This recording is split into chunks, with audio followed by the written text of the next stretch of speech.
We're bringing in consultants with fresh perspectives, Julian stated while sliding termination papers across the mahogany table. Your legacy systems are holding us back. My name is Caleb Mercer. I'm 47, and until that moment, I'd been the senior systems architect at Ironvale Technologies for 18 years.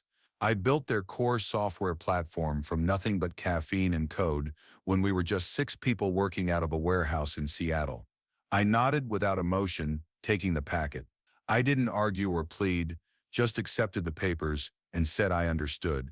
Then I began packing my desk while HR watched, their presence a silent testament to how quickly trust evaporates in corporate corridors.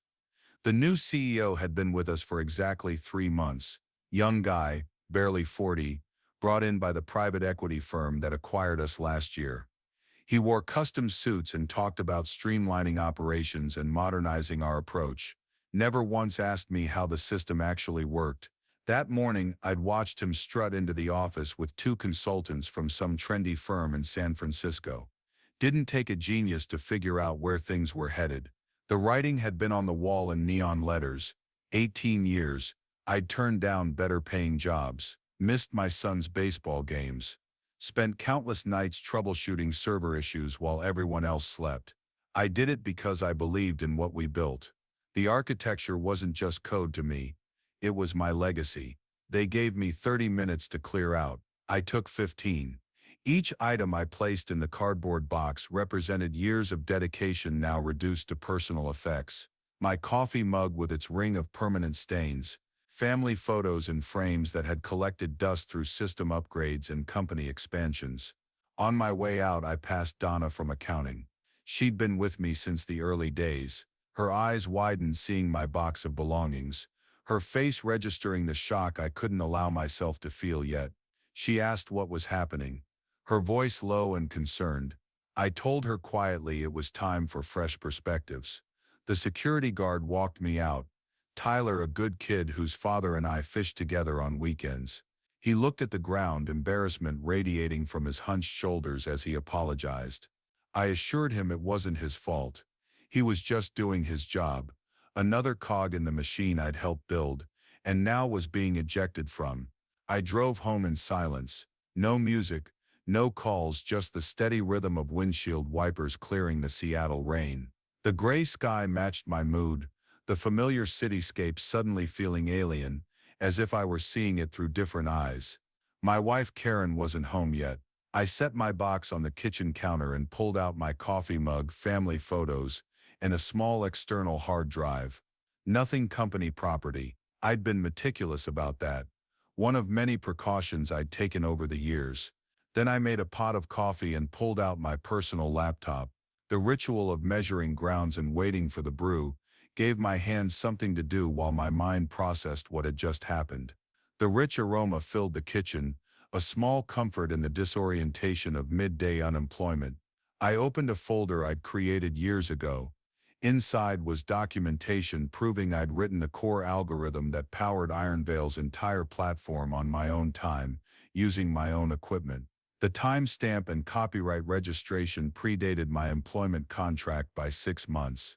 I'd offered it to the company on a perpetual license basis, something the new management clearly never bothered to research.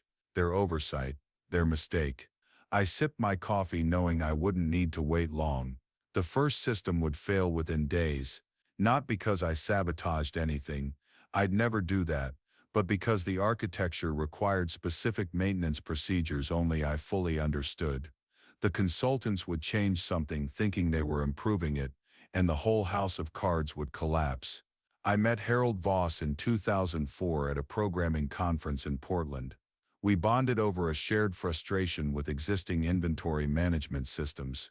He had just started Ironvale with his brother-in-law and 3 developers. Their product showed promise but couldn't scale. Over beers I sketched out an algorithm that could solve their database bottleneck. The napkin where I'd drawn it probably still existed in Harold's memorabilia collection. He hired me on the spot, his eyes gleaming with the recognition of seeing a solution to his most pressing problem. For the first 5 years we worked 80-hour weeks. I missed my daughter Olivia's first steps because I was debugging server crashes. Karen nearly left me twice. She'd say I was married to that company, not her. She wasn't wrong. When Harold had his heart attack in 2011, I stepped up, not as CEO. I didn't want that job, but as the technical backbone. I kept things running while everyone panicked, working through nights, speaking calmly to nervous clients, ensuring the platform never faltered despite the chaos swirling through the company. When investors came sniffing, I showed them our growth metrics. When competitors tried poaching our talent, I convinced key engineers to stay. My loyalty to Harold and what we built together never wavered. Harold sold the company in 2019, said he was tired, wanted to spend time with his grandkids. I understood but felt the first crack forming in the foundation. The comfortable familiarity of our working relationship replaced by corporate entities who viewed source code as assets rather than achievements. The new owners were different, all quarterly numbers and growth projections. Their eyes glazed over when I explained the elegance of our system architecture. They nodded politely while checking their watches. Then came the pandemic. Our system kept functioning when others failed. Our clients' hospitals, supply chains, government agencies relied on us completely. I worked 20-hour days ensuring nothing broke. That data flowed seamlessly while the world shut down around us. The board gave me a plaque and a bonus. Nice gestures that somehow felt hollow amid the exhaustion. Recognition without understanding. Last year, another acquisition, private equity this time. They installed Julian Keene as CEO. Young, ambitious, with an MBA from a prestigious school but no technical background. He spoke confidently about technologies he didn't understand, made promises to clients that made me wince. 2 weeks after he started, he canceled our annual development retreat, called it an unnecessary expense, though it cost less than his signing bonus. The retreat had been vital for team cohesion and long-term planning, something impossible to quantify on a spreadsheet. 3 weeks in, he reorganized the engineering team without consulting me, brought in his Stanford buddies as strategy consultants who asked basic questions about system architecture that anyone with real experience would know. A month ago, he called me old school in a management meeting, said we needed to rethink our approach from the ground up. I heard the subtext clearly. I was a relic, an obstacle to his vision regardless of my contributions. I saw it coming but kept my head down, kept the systems running. That's what I'd always done, ensure stability while chaos swirled. But this time the chaos had a corporate mandate and a corner office. Karen noticed something was wrong. She's always been perceptive, reading the tension in my shoulders when I came home, the way I checked my phone more frequently, expecting the inevitable. One night over dinner, she asked directly if they were pushing me out. I admitted it was possible. When she asked what I planned to do, I just shrugged. But that weekend, I updated my records, verified my copyright registration, made sure my personal code repositories were properly documented. Not because I planned to cause trouble, just because I believed in being prepared. Through it all, I kept one thing to myself. The original algorithm, the mathematical heart of everything Ironvale sold, had never actually been transferred to the company. I'd licensed it to them. There's a difference, a big one. 3 days after my termination, I was fixing our backyard fence when my phone started buzzing. 5 missed calls from Ironvale's main number, 2 from Julian's direct line, 1 voicemail. Julian's message was tense, controlled panic beneath a veneer of authority. He explained they were having some issues with the core systems and needed my expertise. Asked me to call back as soon as possible. I put my phone away and continued hammering. The rhythm of the work was soothing, the simple physics of nail meeting wood, a refreshing change from the complexities of distributed systems. The wood grain under my fingers felt more real than any keyboard. An hour later, more calls, texts from former team members. Their messages grew increasingly desperate.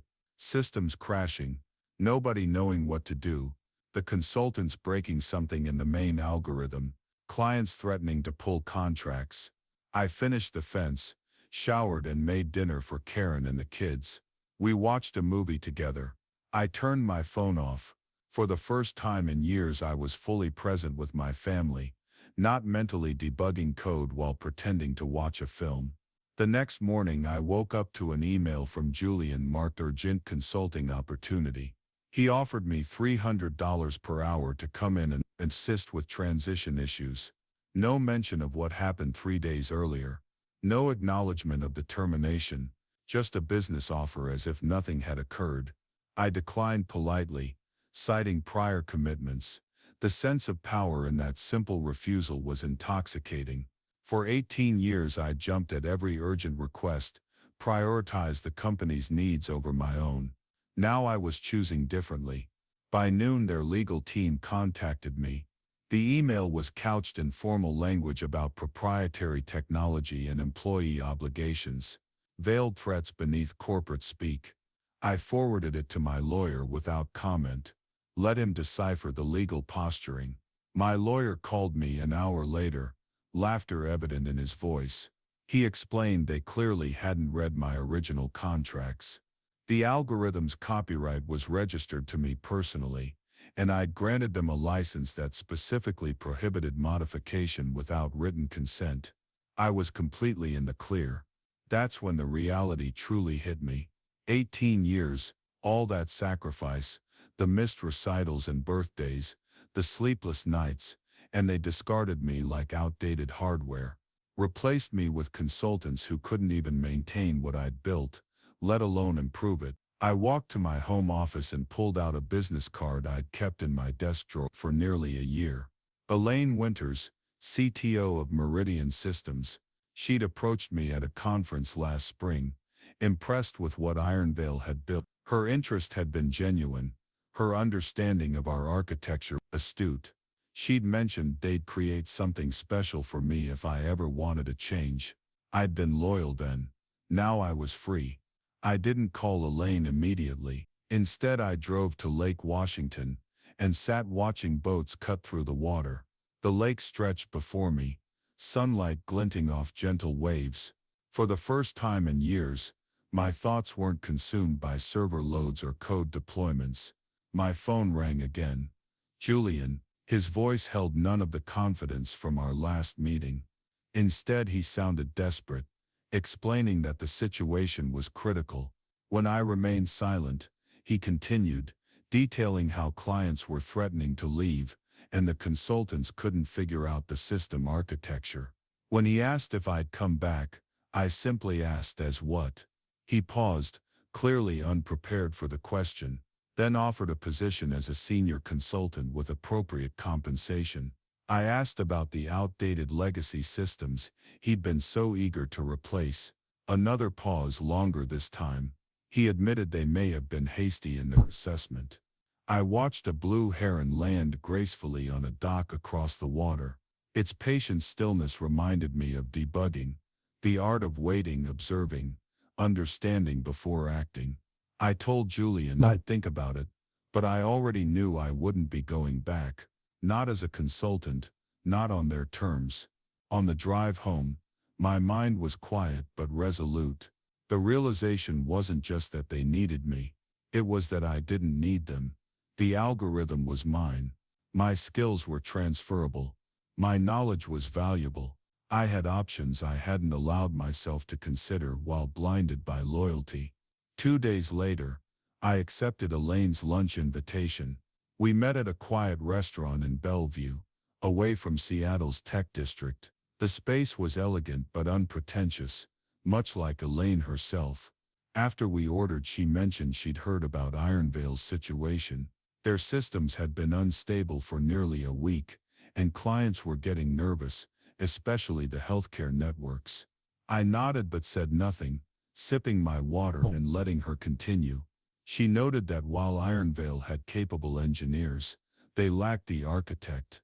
The subtle compliment hung in the air between us. Her eyes held genuine respect as she said I'd built something remarkable there, something that shouldn't be lost because of corporate short-sightedness.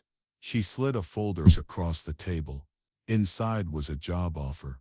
Chief Innovation Officer, twice my previous salary, equity, a team of my choosing. She explained they wanted to build the next generation of what I'd created, but with me properly valued this time.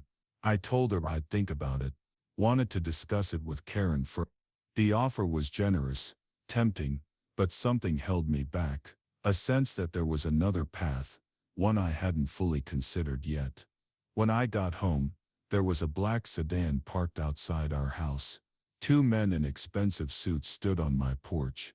Ironvale's lawyers. The older one explained they'd been trying to reach me regarding an urgent company matter. I reminded them I wasn't with the company anymore. The younger one, aggressive and impatient, stated they needed all my personal devices for examination. Standard procedure in these situations, he claimed.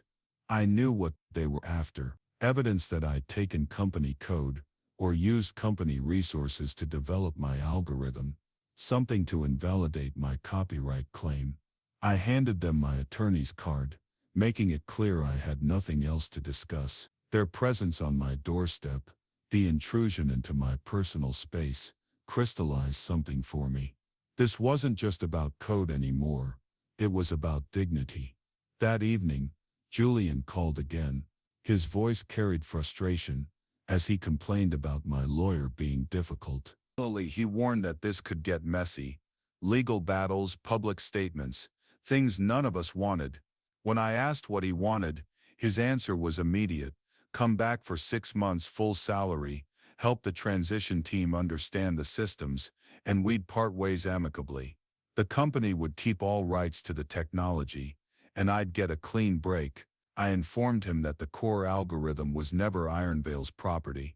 I'd licensed it to the company before I was even an employee. His silence spoke volumes, followed by dismissal. He called my claim absurd, insisting everything I developed was work for hire.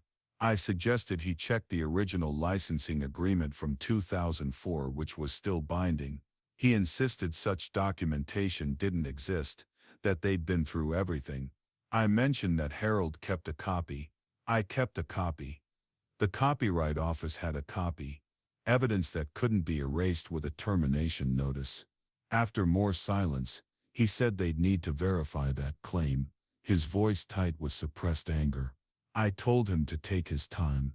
The calm in my voice belied the storm in my chest. For years I'd avoided confrontation, prioritized harmony over recognition.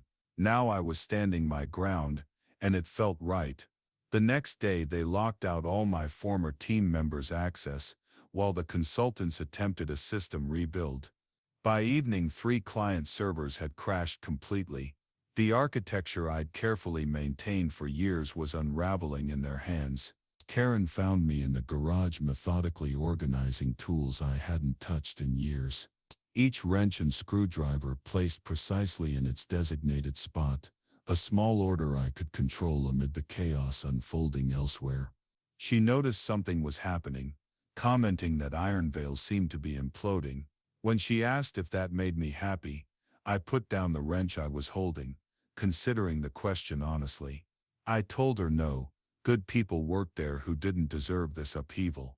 She pointed out gently that neither did I deserve what happened to me. Black hair support wrapped around me like a familiar blanket, warming places I hadn't realized were cold. The following morning, Ironvale's stock dropped 20%, when news broke about critical system failures. My former team members started texting, asking what I'd done. They wondered if I'd sabotaged something before leaving, their messages a mixture of accusation and loss. I responded to each one the same way. I did nothing. They modified a license component without permission. The truth was simple, even if the consequences were complex. By afternoon, Julian had gone from threats to bargaining, offering me a substantial consulting contract and public apology. I didn't respond. His desperation was a vindicating but hollow victory. That evening, one of the consultants found the licensing agreement in Harold's archived files. Within an hour, Ironvale's legal team contacted my attorney with a completely different tone. The trap they'd set had collapsed around them instead. A week after my termination, I met Harold for lunch. He'd been retired for 3 years, but still kept tabs on the company he'd founded. We sat at his favorite diner in Tacoma, away from anyone who might recognize us. Harold shook his head as he described how they'd really stepped in it, trying to rebuild my algorithm from scratch. The familiar crow's feet around his eyes deepened as he called them idiots, his bluntness unchanged by retirement. I asked if he'd known this would happen. Harold stirred his coffee, the spoon clinking against ceramic in the comfortable space between old colleagues. He admitted he knew they didn't understand what they bought. The private equity guys never did. They saw numbers, not architecture. He pulled out a worn folder from his briefcase and slid it across the table. Inside was our original partnership agreement from 2004. Not the company employment contract, but the personal agreement between Harold and me. It stated clearly that the algorithm remained my intellectual property, with Ironvale receiving an exclusive perpetual license contingent on my continued employment or mutual separation agreement. I realized he'd protected me back then, creating a safety net I hadn't known I'd need. Harold nodded, explaining he'd wanted me to keep ownership of my creation if things went south, knowing I was taking a risk joining a startup. When I asked if he'd told the new owners, he said he'd tried to mention it during due diligence. They weren't interested in technical details from the past, just wanted the assets and client list. That's when the full picture came into focus. Julian hadn't just fired me on a whim. The private equity firm was planning to strip Ironvale for parts, sell off the client relationships and proprietary technology separately for maximum profit. They needed me gone because I was the only one who truly understood how everything connected. My termination wasn't about fresh perspectives. It was about making their asset stripping easier. Harold had more to share. Before leaving, he'd put a clause in the sale agreement. If the core technology became non-functional for more than 10 consecutive days, he had the right to buy back the company at a predetermined price. I stared at him, astonished at his foresight. When I asked why they would agree to that, he smiled. They hadn't read the fine print, too focused on closing the deal. He told them it protected their investment if the technology failed. When I confirmed he could buy it back, he corrected me. We could buy it back. He had some money set aside, and a few of the original investors were interested, but they'd need me. The pieces were shifting in my mind. Not revenge exactly, something more precise. Correction, restoration, a chance to reclaim what we'd built and protected properly this time. That evening, I received an email from an anonymous account. Inside was evidence that Julian and the consultants had been planning to sell our healthcare division to a competitor, a move that would have violated client confidentiality agreements and potentially exposed patient data. One of my former team members was clearly feeding me information from inside. Their loyalty wasn't to Ironvale as a corporate entity, but to what we'd built together. I forwarded the email to my lawyer without comment. The next day, 3 major clients announced they were suspending their contracts with Ironvale due to reliability concerns. Their combined business represented 40% of the company's annual revenue. The dominoes were falling faster than even I had anticipated. By the weekend, the board called an emergency meeting. Julian was placed on administrative leave, his fresh perspectives suddenly looking like costly inexperience. On day 9 of the system failures, Ironvale's general counsel reached out with a settlement offer, 7 figures in exchange for immediate license reinstatement. The desperation was palpable in every carefully crafted sentence. I didn't respond. Time was on my side now. That night, Karen and I sat on our back deck watching the sunset. The sky blazed orange and purple, colors reflecting off the windows of nearby homes. I told her Harold wanted to buy the company back, with me involved. She took my hand, her fingers warm against mine, and asked if that was what I wanted. I thought about my 18 years, the code, the late nights, the missed family, the pride of creation, and the pain of dismissal. I told her honestly that I wasn't sure yet. Tomorrow would be day 10, the marker that would trigger Harold's buyback clause. We were standing at a crossroads, and for once I had the luxury of choosing my path, rather than following one laid out by others. Day 10 arrived with Ironvale's systems still offline. Financial analysts were predicting bankruptcy if the situation continued. Former colleagues reported the office was half empty, either from layoffs or resignations. The company was imploding from within. I met with Harold and my attorney at a private office downtown. Elaine from Meridian joined us by video call. The room had the hushed atmosphere of significant decisions being made, the air heavy with possibility. My lawyer explained that the board was desperate, offering $3 million for a permanent license transfer. When I asked what would happen if we waited, he confirmed that Harold's buyback clause would activate at midnight. The predetermined price was $8 million for the entire company. Harold leaned forward, energy belying his age. He'd secured $4 million in backing. The other $4 would have to come from new partners. Eyes turned to Elaine on the screen, the question unspoken but clear. Meridian was prepared to partner, she stated. $4 million for 40% stake, contingent on me joining as CTO with appropriate equity. Her offer was straightforward, businesslike, but I could see the strategic brilliance behind it. I hadn't expected this twist, this merging of paths I'd seen as separate. I thought she wanted me at Meridian exclusively. She explained this was better. I'd be rebuilding something that mattered to me with the right team and support. Our companies could develop joint ventures benefiting both. My mind raced through possibilities. Taking back Ironvale would mean saving jobs, protecting client relationships built over decades, continuing work I believed in. But with the right partners this time, with appropriate recognition and control. There was one more condition I needed to add.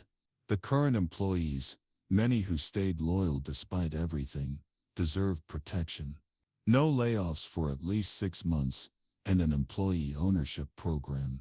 Harold agreed immediately. With that final piece in place, I was in the path forward, suddenly clear and right. We spent the day preparing documentation. My lawyer drafted the license transfer agreement with specific conditions. Harold contacted board members who'd worked with him before, explaining the situation. Elaine prepared the partnership terms. At 5 p.m., we submitted formal notice of Harold's intent to exercise his buyback option. The document landing like a gauntlet thrown in the corporate arena. At 6 p.m., Julian called, panic evident in his voice. He offered to double whatever I was being offered, just to fix the systems today. His desperation was a stark contrast to the cool dismissal he'd shown when terminating me. I told him it wasn't about money. When he pressed for what it was about, a public apology, my old job back, I explained it was about building something that lasts, something that matters. He scoffed, calling my position idealistic, rather than business-minded. And the disconnect in our values couldn't have been clearer. I hung up, refusing to justify my choices to someone who saw only quarterly profits, not lasting innovation. By 8 p.m., Julian had been officially terminated by the board. They reached out directly, desperate to avoid the buyback. The chairman admitted they'd made mistakes, but insisted they could still make things right. I agreed with him, by honoring Harold's buyback clause and facilitating an orderly transition. The directness of my response left no room for negotiation. The time for compromise had passed with my termination. At 11:30 p.m., 30 minutes before the deadline, they conceded. The board approved Harold's buyback. Meridian's partnership was accepted. The paperwork was signed.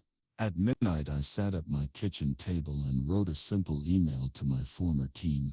I informed them the algorithm would be reinstated tomorrow morning, that Ironvale was under new ownership, and no jobs would be lost. I promised to explain everything at the all-hands meeting.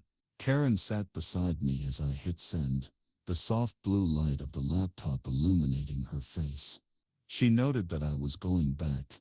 I corrected her, not back, but forward. Different company now, different terms. She predicted I'd be busier than ever. I admitted she was right, at least for a while, but promised this time I wouldn't miss the important stuff. Her smile carried skepticism but support. She'd heard promises before, but something in my voice must have conveyed the difference now. The next morning I drove to the office for the first time since my termination. People stared as I walked through the lobby. Some looked confused, others relieved. The building felt both familiar and strange, like returning to a childhood home now occupied by others. Donna from accounting hugged me in the elevator. Her whispered question about what happened hung between us. I told her it was a long story, but the short version was that sometimes you have to let something break to fix it properly. The truth in its simplest form. The conference room was packed for the all-hands meeting. Harold stood at the front looking energized despite his age. Elaine joined by video. I took my place beside them, feeling the weight of what we were about to rebuild. It wasn't revenge, it was restoration. 6 months after regaining control of Ironvale, we held a product launch at the Seattle Convention Center. The room was packed with clients, industry analysts and media. The energy was palpable, a mixture of curiosity and anticipation. Harold opened with the company's history and vision. Elaine spoke about our partnership with Meridian. Then it was my turn. I stepped to the podium, aware that Julian was sitting in the back row. He'd landed at a competitor and was clearly there to gather intelligence. I unveiled Integrisphere, a completely reimagined system architecture that built on our core strengths while embracing new possibilities. The screens behind me displayed the interface, streamlined, powerful, elegant. The culmination of decades of experience, refined into something new. I explained that what makes this system unique isn't just the technology but the people behind it. Our team, many who'd been with us for over a decade, built this together. I acknowledged my development team in the front row, noting we'd restructured our company so they had an ownership stake. Their commitment deserved nothing less. The audience applauded. I noticed Julian shifting uncomfortably in his seat, the reality of what he'd lost becoming clearer with each announcement. We'd also established the Ironvale Foundation, which would open source select components of our technology for use in education and public service. The move wasn't just charitable, it was strategic, building a pipeline of developers familiar with our architecture, creating goodwill that would translate to future growth. Finally, I announced that every client affected by last year's system failure would receive 2 years of service at no charge, plus migration support to our new platform. The room erupted. It was a bold move financially, but Harold, Elaine, and I had agreed that rebuilding trust was worth the cost. As we opened for questions, Julian slipped out the back door. He'd come expecting to see a company limping back from disaster. Instead, he witnessed one transformed by it. His new employer's stock dropped 8% by closing bell as the market responded to our innovation. Sometimes the best revenge isn't striking back, it's rising higher. 1 year after the buyback, I drove to Lake Washington on a clear Saturday morning. No laptop, no phone, just a fishing rod and a small cooler. The sun sparkled on the water, the air fresh with possibility. Harold was waiting in his boat, silver hair beneath his worn baseball cap. He commented I was right on time as I climbed aboard. We navigated to his favorite spot and cast our lines in comfortable silence. The rhythmic motion of casting and reeling created a meditation of sorts, a counterpoint to the complex mental work of software architecture. Eventually, Harold mentioned the board had approved the employee ownership expansion, another 5% allocated to the team. I watched my line, satisfied. They'd earned it. We caught nothing for an hour, just talked about our families, baseball, anything but work. The conversation flowed easily, without the pressure of quarterly reports or product deadlines. Eventually, Harold asked if I ever thought about how it all played out. I considered the question. The past 18 months had been the most challenging and rewarding of my career, taking back the company, rebuilding the systems and the culture, finding balance between work and home. I admitted I sometimes thought about the algorithm, how something I created alone in my apartment became the foundation for everything. When he asked if I had regrets, I shook my head. I could have left for another job, started my own company, but I stayed because I believed in what we were building together.